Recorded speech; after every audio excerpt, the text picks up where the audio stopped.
Thanks for joining us on The Close today. I'm Morella Fernandez. Markets close in a half hour's time. Let's get to the stories we're following in the BNN Bloomberg newsroom.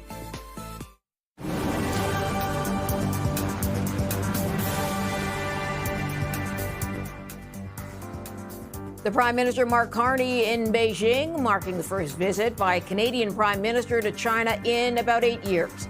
Carney will visit with senior leaders Thursday ahead of a meeting on Friday with President Xi Jinping. The two are expected to talk about trade, energy, and international security. Beijing has proposed to ease restrictions on Canadian canola products if tariffs are relaxed on Chinese-made electric vehicles. Shares of Canadian Natural Resources getting a lift today after a report from the Globe and Mail that the oil producer is in talks to acquire assets from Tourmaline Oil. According to that report, the nearly $1 billion worth of assets are in northwestern Alberta. Both companies have sought approval from Canada's Competition Bureau. In November, Tourmaline said it was exploring the sale of its Peace River High oil and gas complex. Chorus Entertainment seeing revenue drop 18% in its most recent quarter as a prolonged advertising slump continued to weigh on the entertainment company. Chorus posted a net loss of more than $11 million, TV revenue taking the biggest hit. On the upside, the media company says a plan to recapitalize will help its balance sheet. Shares of Wells Fargo are trading lower. The lender missed profit estimates in its latest quarter as severance costs drove up expenses. Revenue also came in below expectations. The bank says it operated with some constraints following an asset cap imposed by the U.S. Federal Reserve that was lifted in June. Wells Fargo plans to continue shrinking headcount and plans to use AI to improve efficiency. Quick look at where we stand on the markets so far on the day. The TSX is set for another record high today. It's up 40 points to 32,910. Let's have a look south of the border. The S&P 500 has a 42-point drop right now, 0.6%. The Dow Jones down 65 points, and the Nasdaq a 260-point drop. That's more than 1%.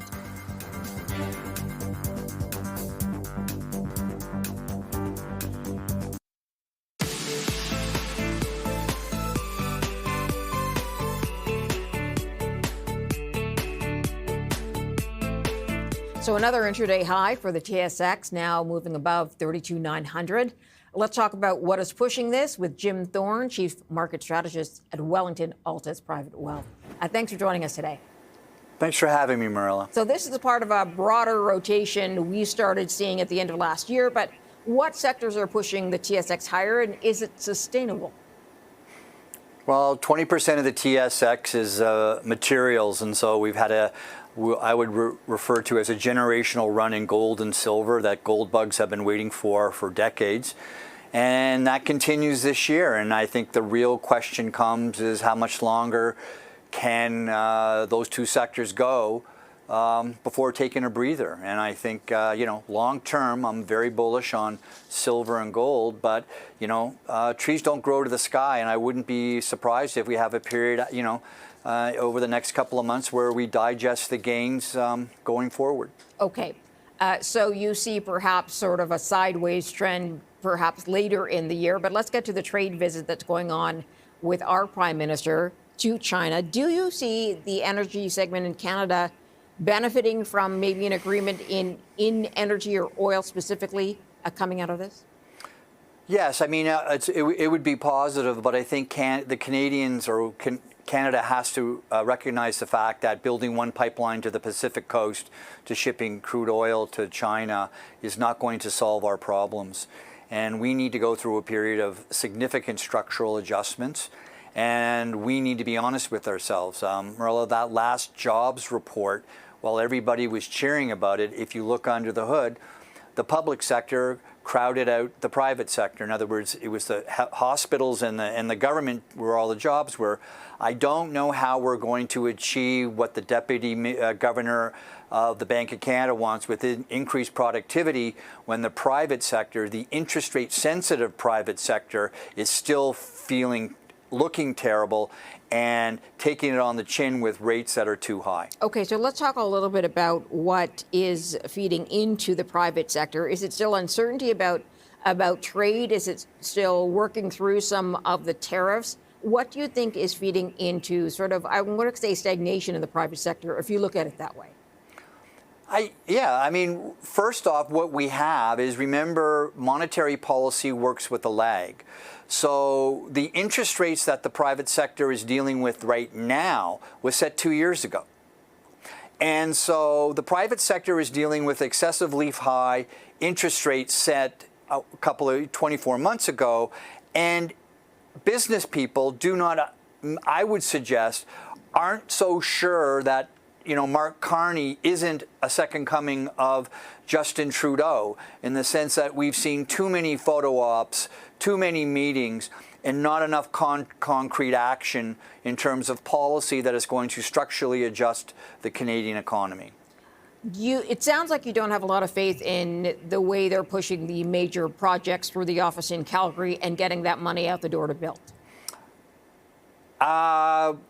We have to remember that this was the same song and dance from the Trudeau administration as well. I think Mr. Carney is making a mistake by not really going fast. I think people are really starting to lose patience with the fact that he's doing the same song and dance as Justin Trudeau. Enough with the meetings, enough with the meeting with the premiers and the photo ops, and we need to see concrete evidence. And I think the proof is in the pudding because of the promises that were made by the previous agenda, the previous agenda and the previous administration. Okay, so when you talk about concrete evidence, what does that look like to you? I mean, this is a man who hasn't been leading for a year yet. Well, we don't have a deal with the United States. He's waiting. He's delaying. Is he waiting or delaying, or does that come out of Washington? We know the president hasn't been that interested.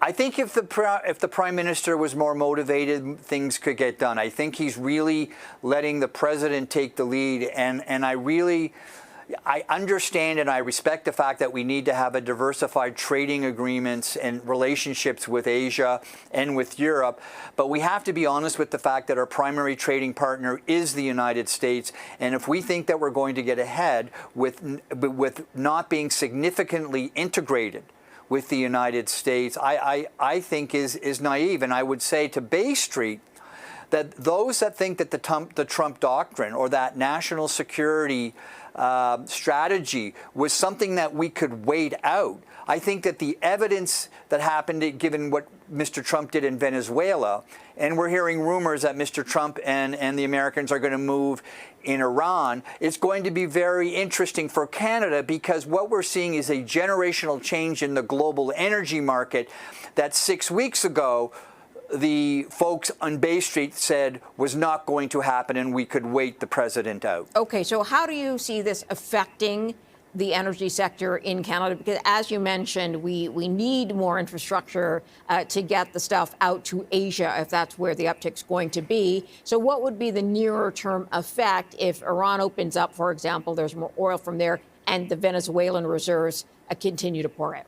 Well, I think, Morella, we have to be honest with ourselves, and that's what I've been writing about and suggesting is, look, stop the happy talk, right? We have 5 years of really significant structural adjustments, and when you look at the economic data, it's coming through that we're still living in a regime from Trudeau and Friedland. So we have to be honest with ourselves that one pipeline isn't going to make it. I would suggest why Mr. Carney isn't pushing hard to get the Keystone Pipeline going south is beyond me. And I honestly think that if he and the Canadians think that our economic predicament is the fault of the Americans, it's wrong. The United States is moving forward on an economic sovereignty platform. If you think about it, we look like a colony. We don't process our natural resources. We ship everything out. The high margin business goes to everybody else. And we need to understand that we need to start being honest with ourselves. And that goes for the Bank of Canada as well. We need interest rates lower. And if we could be honest with ourselves, that would be the first step. And I just don't see a recognition. There's an old saying that recognizing your we have a problem is the first step in recovery. I hear too much happy talk from Bay Street and the Bank of Canada that all is good, and it's not. Okay, Jim Thorne, got to leave it there, sir. Always good to have you on. Thanks for joining us today. Thank you. Coming up, that trade war with the U.S. intensifying. The Prime Minister, as you know, in China to unlock some new trade opportunities. But should we be trading more with China? We'll get into that in a moment.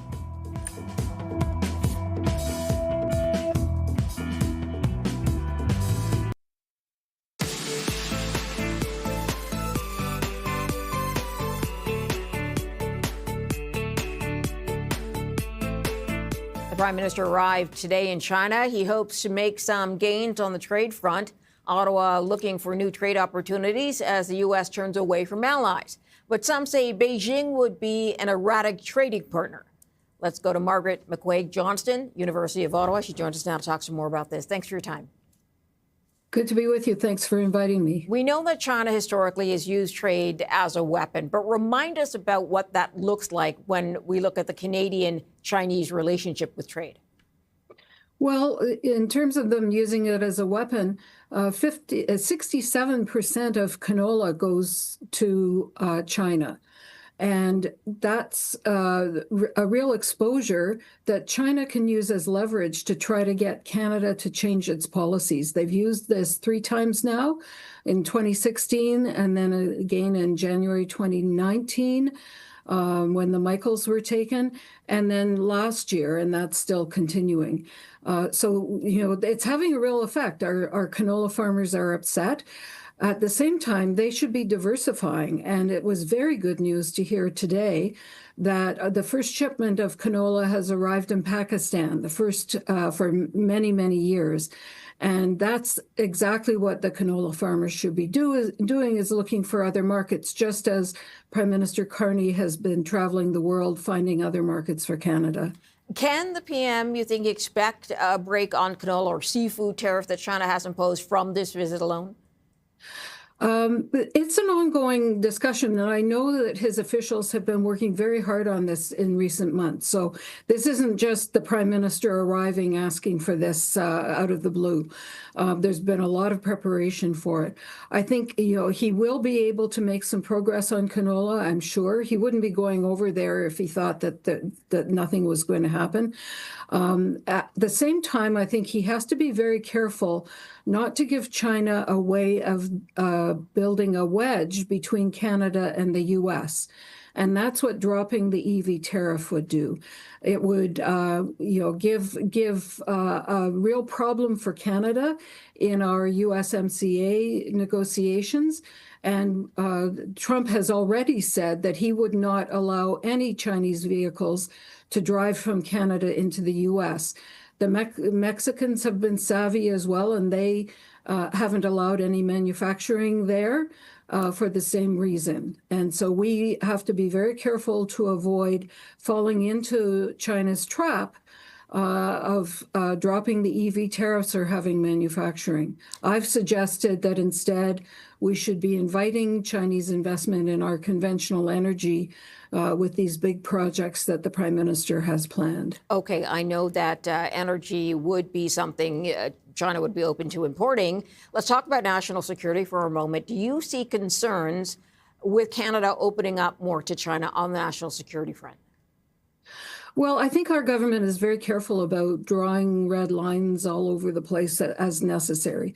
For example, they've got a spy in court in Montreal. Somebody was stealing secrets from Hydro-Quebec. They caught Chinese boys in the Northwest Passage and made that public. And they've had a big hearing into transnational repression and electoral interference. And so, they're very good at drawing these lines. In fact, for our research protection in Canadian universities, we have the tightest measures of any democratic country, protecting ourselves from research being stolen by the Chinese military and Russian and Iranian sources as well. So I think our government's very savvy about things like that. Okay, you touched on the canola now going to India and a diversification beginning there. Should Ottawa even be looking to Beijing to open up trade, or are there other partners in the region that would be a better or more suitable partner for Canada? Well, that's an important question. We will have more trade with China, and I think this meeting will open up some other things. Even if it's just marginal improvements, that'll be great. But we also have a really strong Indo-Pacific strategy that was brought in about 3 years ago. And since then, our ministers have been all over the Indo-Pacific region, Malaysia, like-minded partners like Australia, New Zealand, Japan, South Korea, and really deepening and broadening our relations with them, but also countries like Vietnam, which is a communist country, but we have common interests. And so even in countries like that, there are tremendous opportunities for diversification of our trade. And one of the things Global Affairs Canada has been doing is putting some of its best ambassadors in those countries and sending officials and ministers there on an almost constant basis.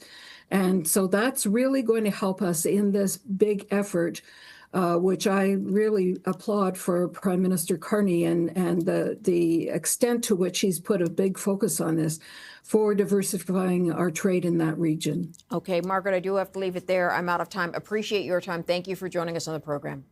Thanks for inviting me. Coming up after reporting earnings today, 3 American big bank stocks are now under pressure. We'll dig deeper in a moment.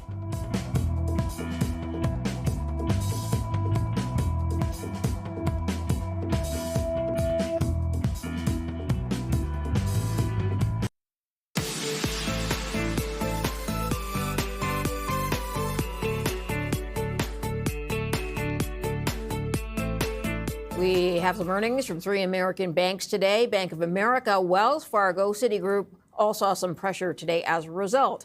We spoke to Mike Clare about this, Senior Vice President, Senior Portfolio Manager at Brompton Funds. The results for the quarter were pretty strong. They had a moderate earnings beat driven, I think, by strength across several of the businesses. So you're looking at like net interest income, which is core lending business. Was ahead on loan growth and some moderate expansion in margins. We saw pretty strong capital markets results with strong, trading revenues and investment banking revenues. Notably, advisory fees were ahead by about 20%. Investment banking in the second half, management highlighted, was up about 25% versus the first half. Bank of America, of course, has a pretty strong wealth management business that is performing well. And notably, like credit across all of the banks is performing well with benign credit environment. Credit losses generally sort of down versus the prior year. I think what's concerning the market is like the outlook looks good. Mm-hmm. Guidance was roughly in line on interest income. With Bank of America in particular, they're guiding towards 200 basis points of operating leverage, which is implying that revenue is going to be growing faster than the expense line. I think that's a little bit weak relative to what the market was expecting, and that's driving some of the weakness in the stock today.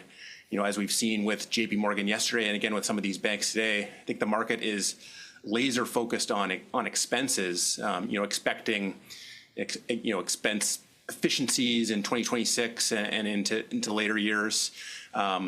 We think the reaction is probably a bit short-sighted. I think when you see banks like Bank of America and JP Morgan investing in the business, they're investing in growth. It's a great environment for banking, across core banking businesses and capital markets. Investing in technology, which should set the stage for cost reductions in the future. We think having operating leverage come in maybe 100 basis points below expectations and then having the stock sell off is probably a little bit short-sighted. And notably, there was, in the analyst call, there was a bit of a feisty back and forth on that as well. And what happened there? Like, is this a case of expecting perfect, almost a lot like the Mag 7? If you're not bigger and better than what we wanted, then you failed? Yeah, that's one of the other things we're seeing is, of course, you look at bank reporting over the past year. The results have been very good, and there have been some very strong beats relative to expectations in past quarters. And I think expectations have now caught up to some extent. So when the banks only have a moderate beat, a lot of good things are priced in. You do see some weakness in the stock. But again, we think that's somewhat short-sighted given the positive macro backdrop for banking and the positive outlook for particularly the U.S. economy in 2026. All right, let's talk a little bit about Wells Fargo and Citigroup, and then get a bigger picture. Wells Fargo, what did you like, not like? So this was, I think, describe it as an okay quarter for Wells Fargo. Generally, revenue, net interest income, drivers of the business are roughly in line with expectations, which is again not enough to drive a positive reaction in the stock. What we like is they've demonstrated some pretty good results on expense management. So their expenses over the course of 2025 were actually flat, which is pretty good in an inflationary environment we're seeing. We're also seeing them sort of get back to balance sheet growth. Of course, Wells Fargo was under an asset cap up until earlier last year. And so now we're seeing them, invest in the business. Their net interest income guidance for next year is resulting in something like 5% growth, with expenses largely in check. We should see loans growing in the mid-single-digit range, deposits, along the same lines there. So it's like an okay quarter for Wells Fargo, but not enough to really drive a positive reaction in the stock. All right, and Citigroup. Citigroup, we thought was a great quarter. We saw there are a few, one-time items in there, like they announced a loss on the sale of this business they've got in Russia, which was actually announced in December, so it's nothing new. But if you take that out, they had a pretty solid beat driven by momentum across a number of their business lines. One area of Citigroup that we really like is they call their services business, which is essentially banking for large multinational corporations, looking at cross-border treasury management, payments, and other things like that. That saw pretty good results, up 15% year over year, well ahead of expectations. And management highlighted things like deeper client relationships and new client mandates that are driving that business. We also saw fantastic results in investment banking, with advisory fees up 84% year over year. That's something where we see continued momentum in 2026. Generally, good result for the business. That's Mike Clare, Senior Vice President, Senior Portfolio Manager, Brompton Funds.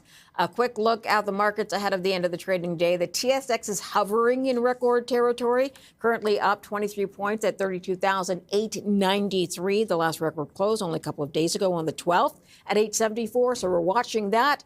We have the closing numbers for Bay Street and Wall Street in just a moment.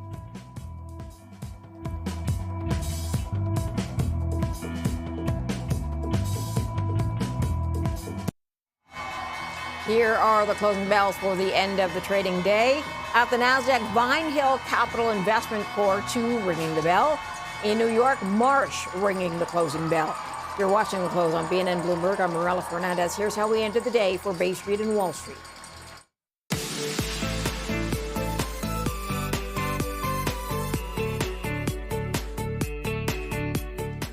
The TSX did, in fact, end with another record high, pushing up above 32,900 to end the day at 916, so 46-point gain on the day, and a record high that beats one only 2 days ago. The S&P in the red today, a 36-point drop, about 0.5%. And the Nasdaq, take a look, 238 points down. That is a 1% drop for the Nasdaq Composite. Let's get to the movers in Toronto. Tesla mined up today over 12%. Completing a construction project at its Florence operation in the U.S. And is moving into commissioning and early operations. So that sent the shares up $1.09 today. Let's get to energy fuels. It is also a gainer on the day by 7.5%.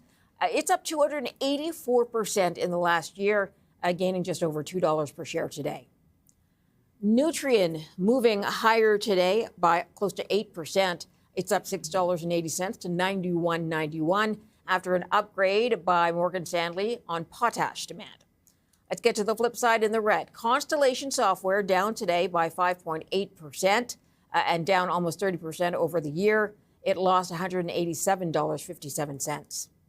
Aritzia also losing today after reporting a great earnings for its latest quarter, but it is down 6.3%. That's a loss of $8.55 a share. And let's get to Celestica. It lost $25.34 a share, so it's down 5.5%, taking the share price to $430.25, but it is up almost 200% over the last year.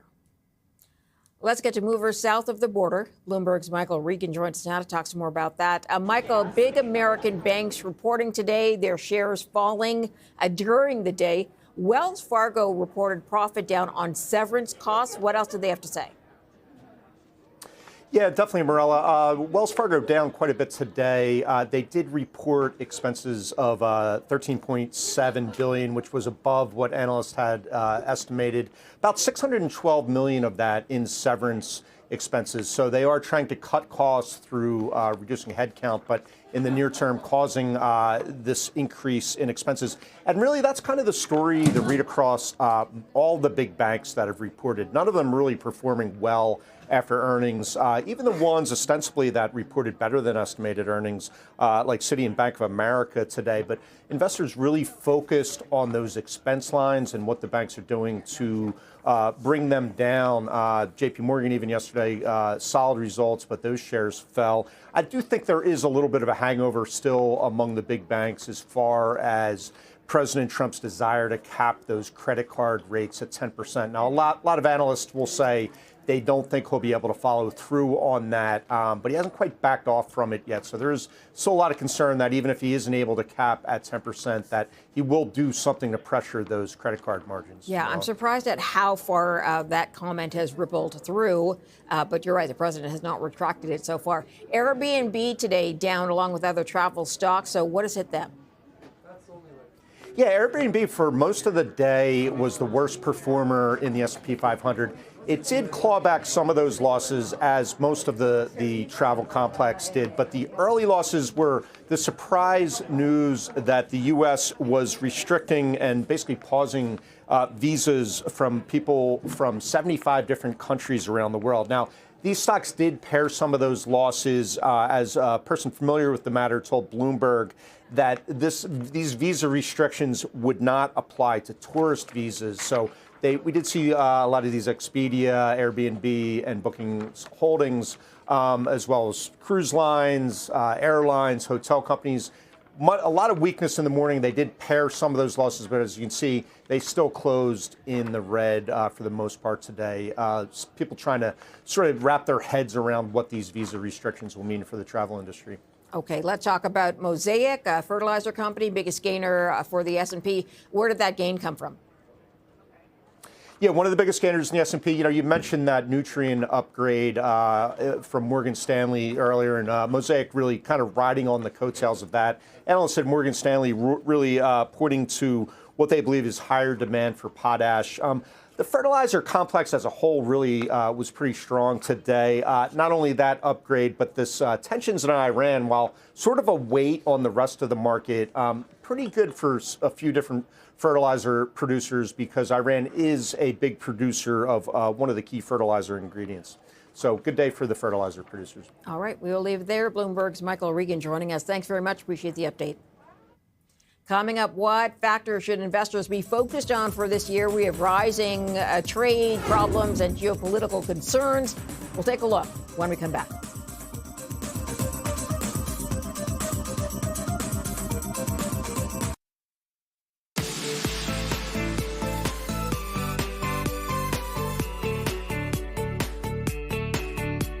Precious metals still climbing today with concerns about geopolitics and trade. Have a look here. Gold, spot gold at 46.36. That is a new record high. It's up 37.50 or 0.8%.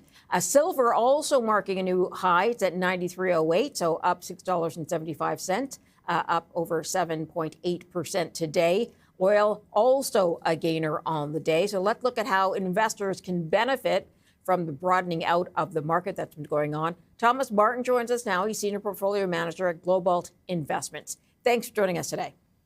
Great. Thanks for having me on your program. Are you bullish for 2026? Well, the short answer is yes. Okay, the longer answer? Sorry? The longer answer?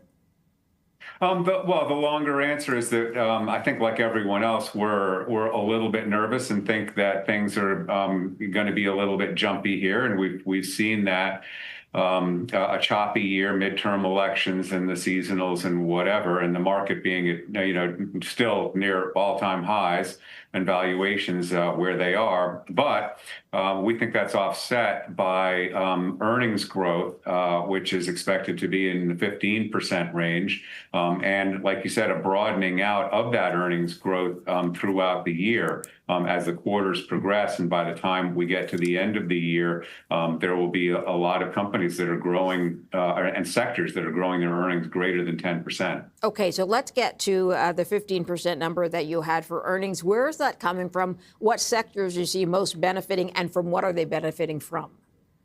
Well, for the most part, it's the same ones as last year. Information technology is the one that is benefiting the most. Certainly in the fourth quarter that's being reported now. Financials also, although you really couldn't tell from today, the market hasn't liked their earnings reports, but the growth is there. And as that broadens out, you're going to see it in materials and industrials as we go throughout the year. Okay, investors pulled money away from tech. They seem to still be doing that with that rotation happening. Should they say invested in tech, but just be pickier about the tech they're investing in? Well, I think that we're just seeing a little bit of nervousness here and some movement that is not necessarily related to the longer term fundamentals. The companies that had been growing earnings are still going to grow their earnings fairly well. Even the Mag 7, which is underperformed, is going to have some good earnings growth.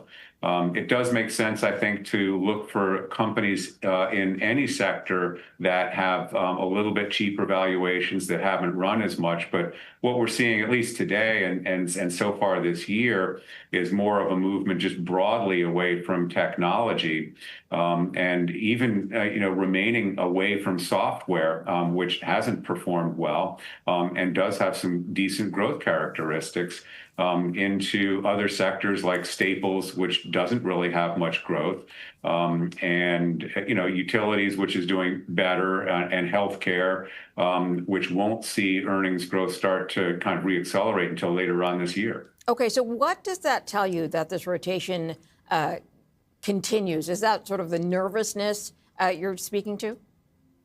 Yeah, I think it is nervousness, and maybe some of that has to do with the macro environment and with some uncertainty with regard to policy at the Washington level.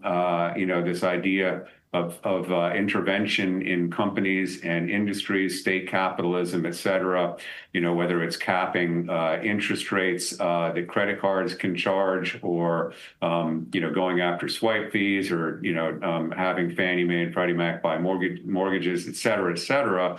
There's a lot of balls in the air on a macro basis that I think have people wondering, what's going to happen kind of near term until those things start to become clearer. Okay, so how are you advising investors right now? As you mentioned, the macro picture is constantly changing, and there are big, big moves, right? It's not like a comment here and a comment there. The American president talking about taking Greenland. He's looking at striking Iran. Venezuela just happened. So how are you advising investors? What are they asking you about? Well, we actually haven't gotten much questions about the exact things that you're mentioning, with the exception of Venezuela, I think, because that is actually did happen and has an immediate impact on oil. I think what you're seeing in the markets is this movement to grab real assets in some form or fashion. Things, whether it's rare earths, or other manufacturing materials that you need for critical equipment, but gold and silver through the central banks, and to sort of have something that you can hold on to, as opposed to financial assets, which really have been bid up over the last few years. So I think that those have been some safer places, but the rallies in those prices of the things that I mentioned, rare earths, gold, silver, have been very, very dramatic. And so although we've had significant exposure to gold and silver, we've been paring that back, but it continues to go up. When those asset classes and those assets are doing well, it speaks to the uncertainty in the world, and it's not necessarily a good thing that people are flocking to that rather than basic blocking and tackling companies. Let's talk about the outlook for the Federal Reserve in the U.S. Retail numbers out in the U.S., inflation numbers coming out as well. Does any of that change your forecast for rate cuts? Well, we really weren't expecting much in the way of rate cuts this year anyway.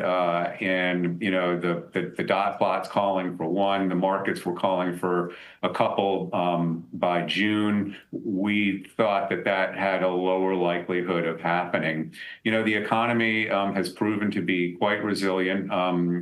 Labor has weakened, but it's not bad. Inflation is still an issue to be reckoned with. It's not alarming, but it's not coming down to the levels that we want to see.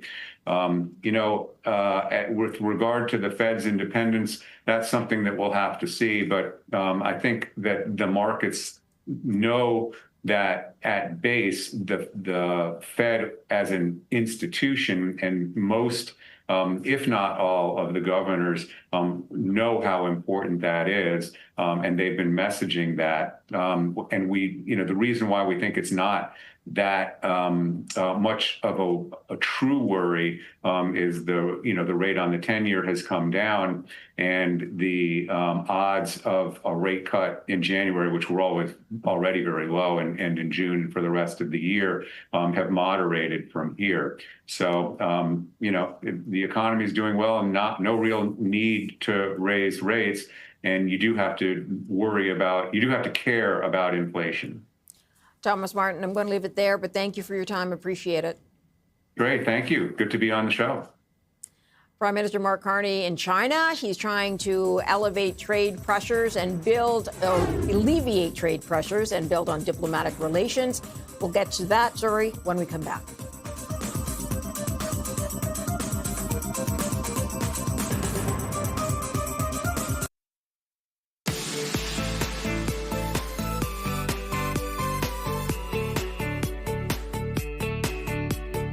As Mark Carney arrives in China in an effort to reset relations between our two countries, two Liberal MPs visiting Taiwan are cutting short their trip. Let's start there with Jonathan Berkshire Miller, co-founder and principal at Pendulum Geopolitical Advisory. Thanks for joining us today.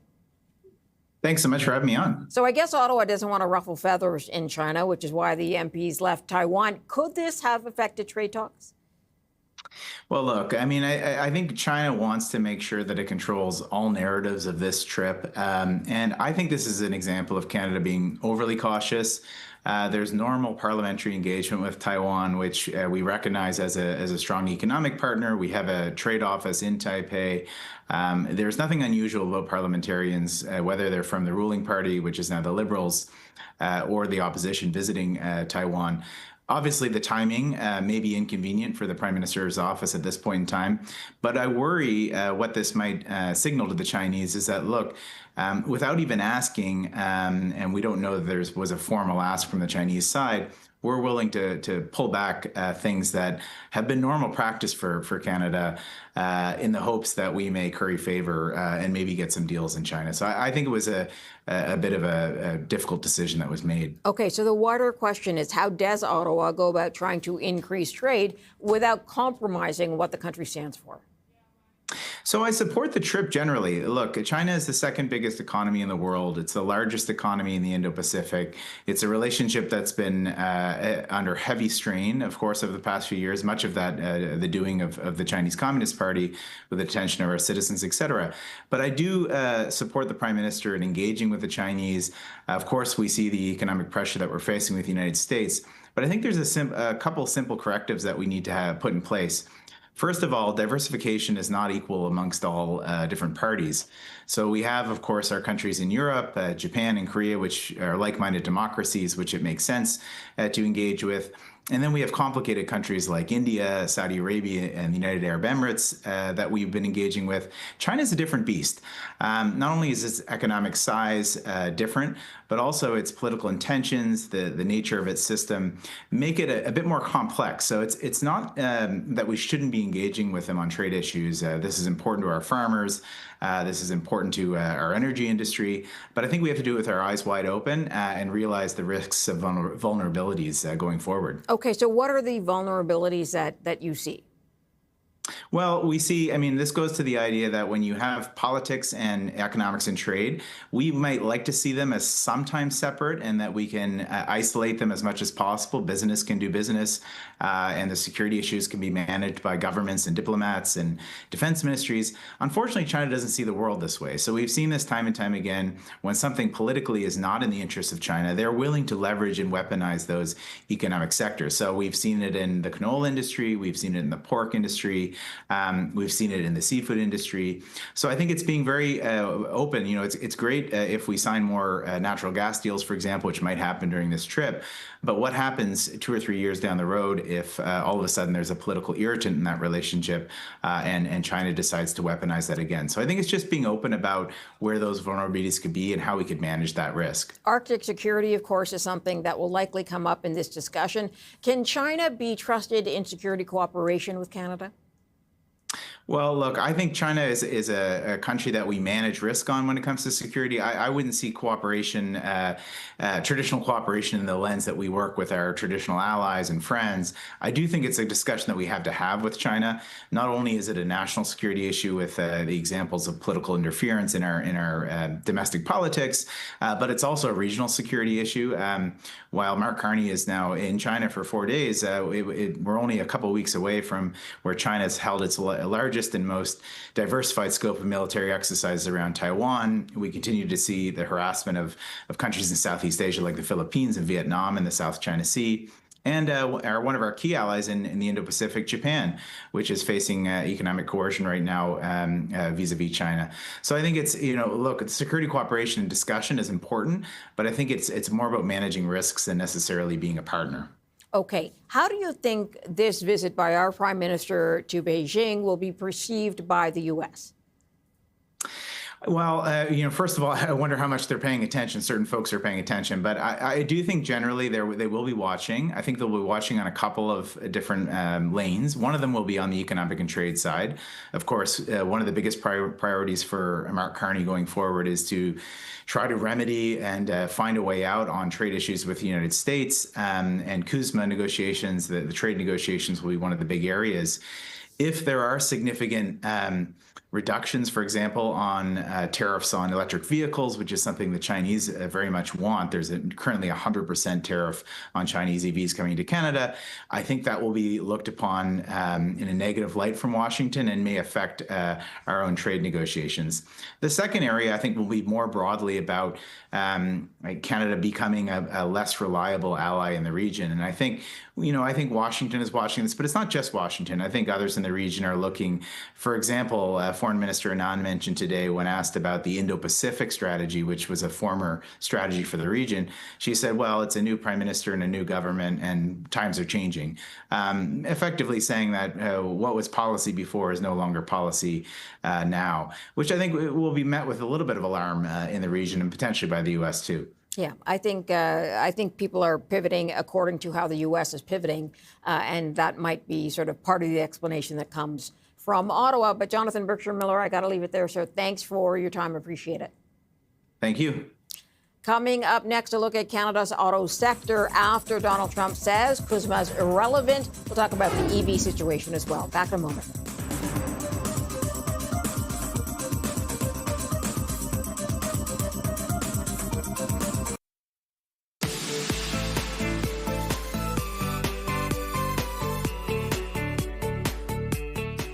Luxury retailer Saks Global has announced it's filing for bankruptcy. For more, let's go to BNN Bloomberg's Lindsay Biscaya. Yeah, the owner of Saks Fifth Avenue filing for Chapter 11 bankruptcy, which basically gives the company time to reorganize and try to restructure. This all comes amid changes for the company, including increased competition, but also massive debt that the company acquired to buy Neiman Marcus back in 2024. It cost the company $2.65 billion US for that acquisition. This also comes after a change in CEO. Richard Baker had taken over as CEO and executive chairman. After the former CEO stepped down earlier this month, now Richard Baker, who owned the Hudson's Bay Company, by the way, is walking away with a new CEO announced. But really, this is a sign of the times when it comes to department stores, particularly luxury department stores. Studies show global sales of luxury goods are expected to contract in 2026 for a second straight year as we see consumers continue to pull back. We are speaking today with Jack Manley with Morgan Asset Management. He says the demise of brick and mortar stores really comes after the COVID-19 pandemic, but he says retail isn't dead. There are some things that companies can do to try to attract foot traffic back in. Here's more on some of those ideas. Adding something to the mix. What's working in retail? I mean, it's where your nail salon is or your fitness studio is. It's where the movie theater is, the arcade, the brewery. That pocket of retail has actually done quite nicely. The other pocket of retail that's done quite well for quite some time has been the luxury side of things. Because, if you're going to be spending a lot of money on something, whatever it happens to be, a handbag, a watch, a suit, a car, generally speaking, you want to touch the thing, right? You want to see it in person. You want to be there and experience that good before you lay your cold, hard money down on the table and purchase the thing. And Manley says when you think of luxury retail, you're thinking more of like small boutique stores that are a little more intimate, not exactly story-high buildings. When it comes to Saks in particular, the company says the stores will remain open for the time being as it works to restructure some of that company debt. Back to you. All right, still to come, we will look at the ETF market and what trends will drive ETFs this year. Back in a moment.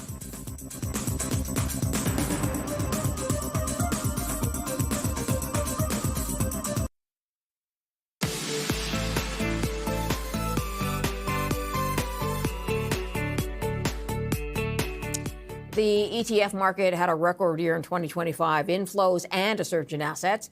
To find out what trends will drive ETFs this year, we spoke to Will Ryan, founder and CEO of Granite Shares. Granite Shares is an ETF issuer, which means that we create ETFs ourselves, we issue them, and investors can trade in these underlying ETFs. And we have all sorts of different strategies, but we operate worldwide out of the US headquartered in New York. You note, and we have heard about this in Canada and also, I believe, in the US, a surge in interest in actively managed ETFs, not just the traditional passive model. That's right, yes. So actively managed ETFs are growing really quickly, record inflows last year. And it's perhaps a little bit of a twist on what people might perceive as being actively managed. In other words, it's not necessarily the star fund manager picking stocks anymore. Active ETFs is much more nomenclature for flexibility.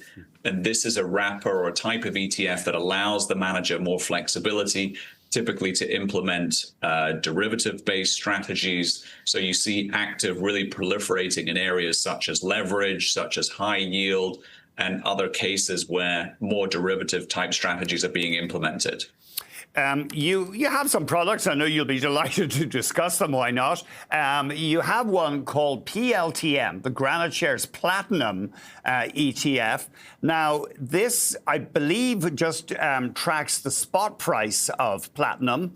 And you launched it, I think, in the summer of 2023. And it's done a pretty good job. As far as I can see, it has kept up with platinum futures with a gain of about 130%. Yeah, so this is exactly as you say. It just owns physical bars of platinum, or in the case of platinum specifically, we call them plate and ingot. So these are warehoused in a secured facility in London, and it just tracks the spot price of platinum. And I think this is an interesting story because the headlines are dominated by gold and now dominated to a lesser degree by silver. But for everybody that maybe looked at the gold price going to all-time highs and said, oh, goodness, I missed that. What's next? And then saw the silver price going to all-time highs and thought, oh, my goodness, I missed that. Maybe platinum is something that is worth considering. Platinum used to trade at a premium to gold, so much so that it's embedded in our English language, i.e. the word platinum as meaning above gold. And platinum is traded as a discount to gold for quite some time, over a decade now. And so maybe this is the time that platinum catches back up to gold or even eclipses gold in terms of a price per ounce. You have another product here that plays technology, the Yield Boost Semiconductor ETF. It looks to generate a yield for investors from option strategies. I believe you launched this one late last year, November, and it has underperformed the NASDAQ 100 so far. It's down about 14%. Yeah, so this one is not a tracker on the NASDAQ, but this one seeks to generate very high yields or weekly distributions from option strategies on a basket of semiconductor stocks. So this is for people who don't necessarily want to invest or pick which semiconductor stock is going to do the best, but ones that want to specifically prioritize the generation of income. This yields about 140% per annum on an annualized basis. That's it. Sorry, just the yield? Just the yield is? That's right, yeah. So it's one of the highest yielding investments out there. And it achieves that because it engages in option strategies which allow an ETF like this to generate much higher yields than is possible in traditional areas such as dividend-paying stocks or bonds. I do see that if you count the yield, it's given people a total return of just over 6% versus about 4% for the NASDAQ 100. That's right, yeah. It's a strictly weekly yield payer. So this is prioritizing high income. But there's got to be a catch here with that massive yield. There's no free lunch. There's no free lunch, Andrew. You're exactly right. The catch is it's more volatile. So clearly, if you look at something like a treasury bond, the idea is that your principal is secure, but you're getting a very low yield in return. The further you move out on the risk spectrum, the higher yield you earn, the more risk you're taking with principal. So in this case, clearly a basket of semiconductor stocks, those stocks can go down as well as up, and they are more risky than, say, an investment in treasury bonds, and the yield appropriates that. Right, and then just finally, we're tight for time, but tell us about this DRUP, the NASDAQ Select Disruptors. Yeah, so this is a traditional index tracking ETF. This is a portfolio of the top 50 disruptive stocks in the US market, and that's as designated or researched by NASDAQ. A slightly different twist on the NASDAQ 100. What's interesting about this one, perhaps, is it's not just a Magnificent Seven play, which you see in so many tech ETFs. This one analyzes individual companies and includes disruptive companies that are not just technology companies, but also in other sectors like healthcare. But crucially, misses out on some of the biggest Mag 7 names, and performance has been very good. Yeah, so I think that one's been around since at least 2021. And Yes. I'm showing a total return over the 5 years of about 84%. So it has lagged the NASDAQ 100, my screen shows, which is a total return of about 106% over that period. Yeah, so it's performed well. I mean, NASDAQ, there are not many things in this world that have performed better than the NASDAQ, given the concentration in NVIDIA and some of the other Mag 7 names. But to get close to the NASDAQ is pretty good these days. Will Ryan, founder, CEO of Granite, shares. Canadians have kicked off the new year with plans to make big spending cuts. A survey found 2/3 expect to slash their budgets as they prepare to face a tougher economic year. CTV's Quebec Bureau Chief Jean-Vive Beauchemin has details of where Canadians plan to cut. This Italian grocery store and sandwich counter is whimsically called Tony Bologna. So we make small batch every day. On the menu at this father and son shop, a focus on best quality for the lowest price. Just like I have families to feed, they have families to feed. So the goal was to make sure that people can feed their family at a low price, but without giving up quality. Pasta, we have it at $1.75 a bag. We make homemade tomato sauces, meat sauce, and rosé, and all the classics. So you can feed a family of 4 for $7 for a plate of pasta. That hits the spot. A TD survey found 2/3 of Canadians say they plan to slash their monthly budgets by up to $1,000 a month. 55% say they'll cut on eating out, 44% on attending concerts, sporting events, movies.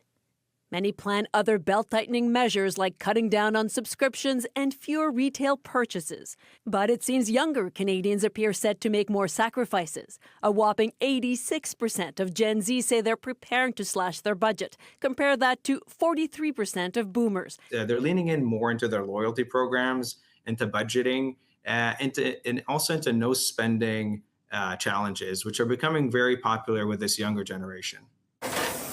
McDonald's is vying to tap into the budget squeeze. The fast food chain is freezing the price of some menu items for a year.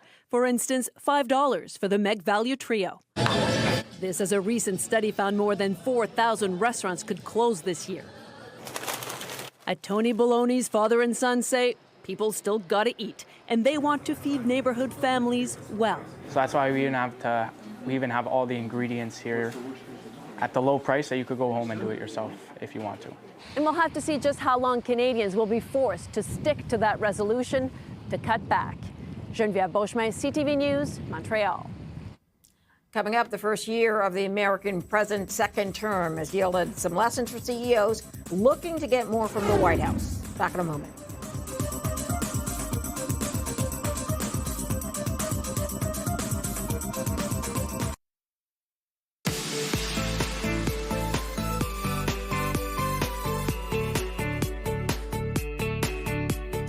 The first year of Donald Trump's second term has yielded more than a few lessons for chief executives looking to get more out of the White House and to avoid some landmines. Here are 5 rules successful corporate leaders are using to navigate the current administration from our colleagues at Bloomberg. These are such unprecedented times for corporate America. CEOs have really had to evolve and think differently about their approach because Trump is not a traditional Republican. He does not approach the business community in the same way. He can block a corporate deal. He can do things in terms of regulations that other presidents wouldn't do. So these are the 5 rules that we've put together based on reporting to help CEOs navigate this administration. Rule number 1 is find a way in. We know for a fact that Trump is very receptive to direct calls from CEOs and other business leaders that he has a personal relationship with. The only one that calls me is Tim Cook. He calls me whenever there's a problem. Historically, you would have many hoops to jump through. You'd have many gatekeepers. That's changed. Trump likes meeting with CEOs and corporate leaders in the Oval Office. Hearing there from the U.S. president hosting tech executives at the White House. But not every CEO has Trump on speed dial. So if you're lacking that, you need to go to one of his trusted advisors. That might be Scott Bessent, that might be Susie Wiles, that might be Howard Lutnick, who are all responsible for vast parts of Trump's apparatus. The whole point is you have to find a way in one way or another. Rule number 2 is to quietly maneuver. For CEOs, they want to make sure that their investors and their stakeholders know that they are in the room with Trump. That is a huge boon for them. But what is said in the room then is not something that's going to be for public consumption whatsoever. Another key part is really just signaling allegiance to the MAGA base, and that can include CEOs bringing gifts to Trump. This is your Peace Prize. There is also a beautiful medal. We've seen that with foreign governments. Qatar has tried to give him a new version of Air Force One. The U.S. government is poised to accept an airplane from Qatar valued at nearly $400 million. We saw that with Tim Cook, the CEO of Apple, who brought this sort of gold statue to the Oval Office. Rule number 3 in the CEO Trump playbook is really to educate. Let's take tariffs, for example. A CEO has to very carefully show Trump what actually happens, what are the sort of potential downsides to the American consumer of some of the tariffs he would like to implement.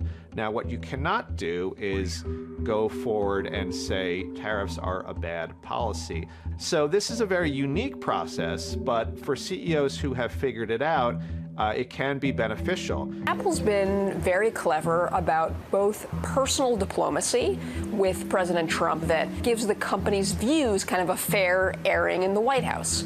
Rule number 4 is medium matters.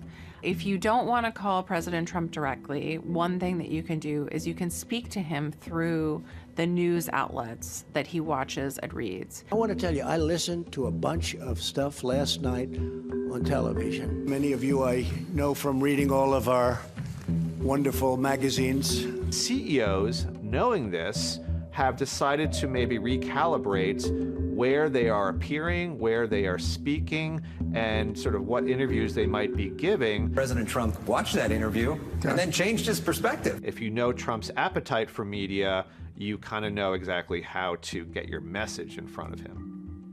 Rule number 5 is everything is a transaction. When you're dealing with President Trump, he wants to be able to announce at the end of that interaction that there's a deal of some kind. He walked in wanting to keep his job, and he ended up giving us $10 billion for the United States. What this means for CEOs is that they need to bring something to the table that they can essentially trade. That often can just be promises. It can be sort of a pledge to build a factory in a swing state, or a pledge to hire more workers somewhere, or a pledge to invest in the U.S. President Trump will announce that Apple is going to commit to spend another $100 billion on domestic manufacturing. That's the latest pledge by the tech giant. So I think a takeaway for CEOs looking to sort of build rapport with the White House is just that Trump wants to make a deal. He wants to be given information that he can use to tout the economy. And that is really the playbook for CEOs for Trump's second term.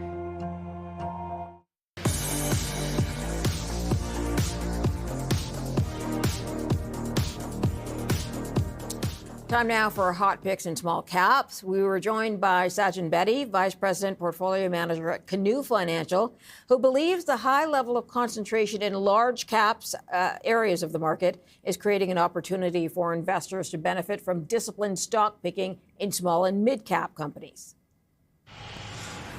Part of the reason that you've seen this massive valuation disconnect between, the more liquid large cap segment of the market, whereas small caps have languished for the last decade or so. But we think we're getting to the point where the valuation gap is just so extreme between the large cap areas of the market and small cap, which we present as more of an opportunity from these levels. So we're excited about the opportunities that we're seeing in the portfolios today. Let's start off with Richelieu Hardware, RCH. What attracts you here? Yeah, so Richelieu, we would kind of think of as a very high quality cyclical business that's been in a cyclical downturn, but that we think has a long runway for compounding ahead. So just to level set, Richelieu Hardware, they're a leading distributor of specialty hardware products, both in Canada and the US. And what we really like about the business is that they've created this product suite that has the broadest products available in the market right now, have very high customer service. And what that does is create a really attractive one-stop shop experience for their customers and for distributors. And what that's allowed the company to do is be a consistent market share gainer over time. What we also like is the company has a very strong track record of capital allocation. They buy small mom and pop operators. They don't pay very much money, pay 4 or 5 times EBITDA, and then can add a lot of value to the businesses that they acquire by, having procurement synergies and cross-selling their broader product portfolio to the companies that they acquire. So, even though the housing market has been weak over the last couple of years, we think with interest rates coming down and housing fundamentals set to improve, we think this is a good time to be looking at the stock. We're tight for time, and I'm sorry about that, but Descartes Systems, what attracts you there, Sajjan? Yeah, I would say that Descartes is this very high quality compounding business that's out of favor at the moment. So it's one of the leading providers of software to the logistics industry. When we think about the business itself, we think it's one of the highest quality businesses that we own in the portfolios. has 45% EBITDA margins, very high free cash flow conversion, mostly recurring revenue. But the stock has been under pressure because there's concerns around AI disruption in the broader software space. And we think, given the company's very strong competitive positioning, given the company's network effect, that those concerns are unwarranted. And with the stock trading toward the low end of its historical valuation range, we think this is a business that can compound earnings very strongly and has multiple upside as well. And then finally, Volution Group. It's a supplier of ventilation products. What's the attraction here?